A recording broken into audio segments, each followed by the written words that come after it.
अब दोस्तों क्या होता है कि जब अब्दुल रहीम खाने खाने का आक्रमण भी असफल रहता है, तब अब क्या होता है कि एक महान युद्ध होता है जिसे आप बोल सकते हो देवबारी दर्रे का युद्ध, या बोल सकते हो दिव्वेर का युद्ध, या बोल सकते हो मेवाड़ का मैराथन, जो किसने कहा था? कर्नल जेम्स टोड ने। ठीक है दोस्तों, इस दिव्वेर के युद्ध को या देबारी के युद्ध को कौन कहा था? मेवाड़ का मैराथन, कर्नल जेम्स टोड, कब? अक्टूबर 1582 में। ठीक है दोस्तों, क्या होता है सबसे पहले बात करते हैं, यहाँ पे मुगल चौकी होती है, पुलिस चौकी, मुगल पुलिस चौकी, मुगल पुलिस चौकी होती है, उसका प्रमुख होता है सुल्तान शेरिया खां। शेरिया खान उसका प्रमुख होता है। और दोस्तों ये पड़ता है यहाँ पे, ये पुलिस चौकी होती है मारवाड़, मेवाड़ और अजमेर, तीनों के संकरे स्थान पर होती है मुगल पुलिस चौकी, जिसका प्रमुख होता है सुल्तान शेरिया खान। अब दोस्तों क्या होता है कि जब यहाँ पे अमर सिंह होता है, जो किसका पुत्र होता है? महाराणा प्रताप का, और उसके पीछे होती मेवाड़ी सेना। अब यह आता है और आकर इस सुल्तान शेरिया सूरी को यहाँ मार देता है। उसके बारे में बताया जाता है, कर्नल जेम्स टोड बताते हैं, ये यहाँ से महाराणा प्रताप की विजय की शुरुआत हुई है। और दोस्तों ये विजय हुई है विजयदशमी को, विजयदशमी, दशहरा को ना, दशहरा को यहाँ से महाराणा प्रताप की विजय की। और इसे बताया इसने, कर्नल जेम्स टोड ने, कि महाराणा प्रताप विजय गौरव, विजय जो गौरव की शुरुआत किस युद्ध से हुई है? दिवेरी के या मेवाड़ के मैराथन युद्ध से, जो कब लड़ा गया था? 1582 में। दोस्तों महाराणा प्रताप को पकड़ने के लिए अब अकबर का अंतिम सैन्य अभियान आएगा, वो आएगा जगन्नाथ कछुआ। जगन्नाथ कछुआ, कछुआ के नेतृत्व में आएगा 1584 में। ठीक है दोस्तों, और बताते हैं ये जो मान सिंह है उनके चाचा हैं, और जो भगवान दास है उनके भाई हैं। और इनकी जो मृत्यु होती है वो होती है मांडलगढ़ में, भीलवाड़ा में पड़ता है मांडलगढ़, और वहीं पे इनकी 32 खंभों की छतरी है। ठीक है दोस्तों, अब दोस्तों अकबर के द्वारा भेजे गए संपूर्ण हम तथ्यों का विश्लेषण कर रहे हैं। 1572 में किसे भेजा था? जलाल खान को, महाराणा प्रताप को समझाने के लिए। उसके बाद में 1573 में किसे भेजा था? मान सिंह को। उसके बाद में 1573 में ही किसे भेजा था वापिस? भगवान दास को। उसके बाद में 1573 में किसे भेजा था वापिस? टोडरमल को। जब महाराणा प्रताप नहीं माने तो उसने अब एक हल्दी घाटी का युद्ध हुआ उनके बीच, जो हुआ था 18 जून 1576 में।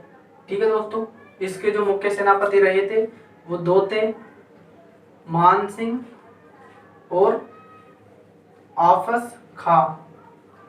और उसके बाद में अब भेजते हैं 13 अक्टूबर को 1576 में ही, जिसके 3 मुख्य सेनापति रहेंगे, मान सिंह,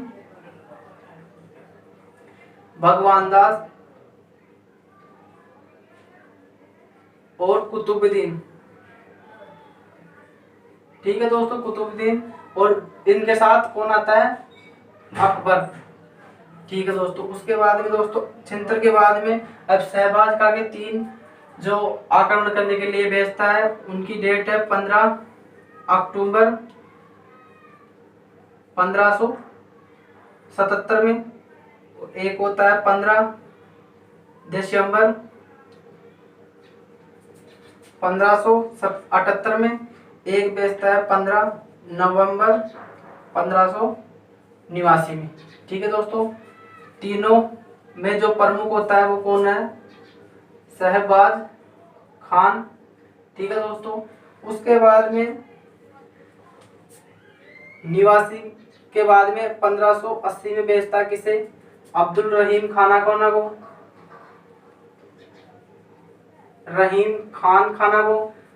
उसके बाद में दोस्तों 1582 में दिव्वेर का युद्ध होता है। ठीक है दोस्तों, उसके बाद में 1584 लास्ट अभियान के लिए भेजता है किसे? जगन्नाथ कछवा। अब दोस्तों देखते हैं, ये भी इसका असफल, ये भी 1576 में मानसिंह भी उसे नहीं समझा पाए, ये भी असफल। 1573 में भगवान दास भी उसे नहीं समझा पाए, ये भी असफल। और 1573 में टोडरमल भी नहीं समझा पाया महाराणा प्रताप को, ये भी असफल। इसके बाद में हल्दीघाटी का युद्ध होता है 18 जून 1576 में मानसिंह और आपस का उसके मुख्य सेनापति, ये भी उसे नहीं पकड़ पाई, तो असफल हो जाता है। उसके बाद में 13 अक्टूबर 1576 में मानसिंह, भगवान दास और कुतुबुद्दीन ऐबक के सहयोग में अकबर श्याम तक आए थे, फिर भी उस महाराणा प्रताप को नहीं पकड़ पाए वो। उसके बाद में शहबाज खां को मेवाड़ पर 3 बार आक्रमण किए उन्होंने, लेकिन 15 अक्टूबर 1577 में, फिर 1578 में, 1589, लेकिन तीनों उनके असफल रहे, महाराणा प्रताप को नहीं पकड़ पाए। उसके बाद में अब्दुल रहीम खाना भी नहीं पकड़ पाए। उसके बाद दिवेर के युद्ध में भी वो नहीं पकड़ पाए, और अंतिम जगन्नाथ कछवा के नेतृत्व में भी नहीं पकड़ पाए। मतलब मुगलों से महाराणा प्रताप किसी भी तरह उनके हाथ नहीं लगे और ना ही पकड़े गए। ठीक है दोस्तों, अब दोस्तों क्या होता है कि 1582 में अंतिम आक्रमण करने के पश्चात कुछ शांत से हो जाते हैं मुगल। उसके बाद में महाराणा प्रताप लूणा चावंडिया को मारकर चावंड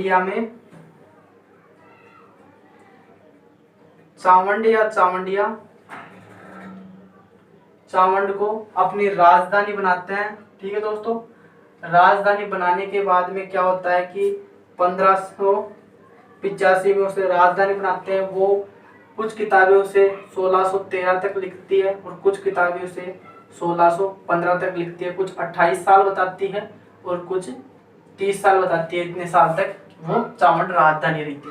उसके बारे में बताते हैं महाराणा प्रताप की 1597 में मृत्यु हो जाती है। कहाँ पे? बारडोली गांव में, जो चावंड के निकट पड़ता है।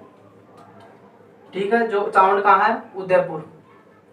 वहीं पर ही उनकी 8 खंभों की छतरी है, यहीं पर ही। ठीक है दोस्तों, 8 खंभों की छतरी है। और दोस्तों जो ये छतरी है, अब वो वहां पे वर्तमान में केजड़ बांध बना है, वहां पे उसमें ये पूरी तरह डूबी हुई है। ठीक है दोस्तों, बामासा जो कि पाली निवासी थे। ठीक है, इन्होंने महाराणा प्रताप को मुद्राएं दी, स्वर्ण मुद्राएं। बताते हैं महाराणा प्रताप ने रामोजी को हटाकर भामाशा को अपना दीवान बनाया। ठीक है दोस्तों, इसी कारण भामाशा को क्या कहा जाता था?